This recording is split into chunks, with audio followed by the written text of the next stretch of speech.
प्रत्येक वर्ष अश्विन माह की पूर्णिमा तिथि को महर्षि वाल्मीकि की जयंती मनाई जाती है। पूरे भारत में महर्षि वाल्मीकि की जयंती हर्षोल्लास के साथ मनाते हैं। इस बार वाल्मीकि जयंती 9 अक्टूबर 2022 को है। महर्षि वाल्मीकि के द्वारा ही हिंदू धर्म के महत्वपूर्ण महाकाव्य रामायण की रचना की गई थी। वाल्मीकि द्वारा संस्कृत भाषा में लिखी गई रामायण को सबसे प्राचीन माना जाता है। संस्कृत भाषा के प्रथम महाकाव्य की रचना करने के कारण महर्षि वाल्मीकि को आदि कवि भी कहा जाता है।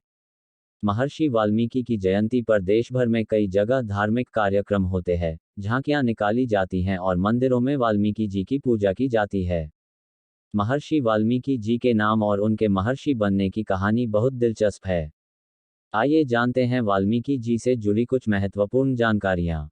वाल्मीकि जयंती इस साल पूर्णिमा तिथि 9 अक्टूबर को सुबह 3:40 से शुरू हो रही है, जो कि अगले दिन 10 अक्टूबर रात 2:24 पर समाप्त होगी। वाल्मीकि डाकू से महर्षि कैसे बने?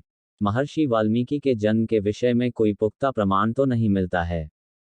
कुछ मान्यताओं के अनुसार इनका जन्म महर्षि कश्यप और अदिति के 9वें पुत्र वरुण और उनकी पत्नी चर्षणी के यहाँ हुआ था। कहते हैं कि जन्म के बाद बालकाल में ही इन्हें भील समुदाय के लोग चुरा कर ले गए थे, जिसके बाद इनका पालन पोषण भील समाज में हुआ था और इनका नाम रत्नाकर था। अपने परिवार के भरण पोषण के लिए लोगों को लूटा करता था। इस घटना के बाद रत्नाकर बन गए महर्षि वाल्मीकि। कहा जाता है कि एक बार रत्नाकर डाकू ने जंगल में नारद मुनि को बंदी बना लिया था। तब नारद जी ने पूछा कि इन गलत कार्यों से तुम्हें क्या मिलेगा? रत्नाकर बोला, ये मैं परिवार के लिए करता हूँ। नारद जी ने उसे कहा कि जिसके लिए तुम गलत मार्ग पर चल रहे हो उनसे पूछो कि क्या वह तुम्हारे पाप कर्म का फल भोगेंगे। नारद जी की बात सुनकर रत्नाकर ने अपने परिवार से पूछा, लेकिन परिवार के सभी सदस्यों ने ऐसा करने से इनकार कर दिया। इस घटना से रत्नाकर बहुत दुखी हुआ और गलत मार्ग का त्याग करते हुए राम की भक्ति में डूब गया। इसके बाद ही उन्हें रामायण महाकाव्य की रचना करने की प्रेरणा मिली।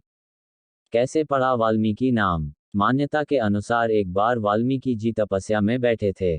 लंबे समय तक चले इस तप में वो इतने मग्न थे उनके पूरे शरीर पर दीमक लग गई। लेकिन उन्होंने बिना तपस्या भाग किए निरंतर अपनी साधना पूरी की।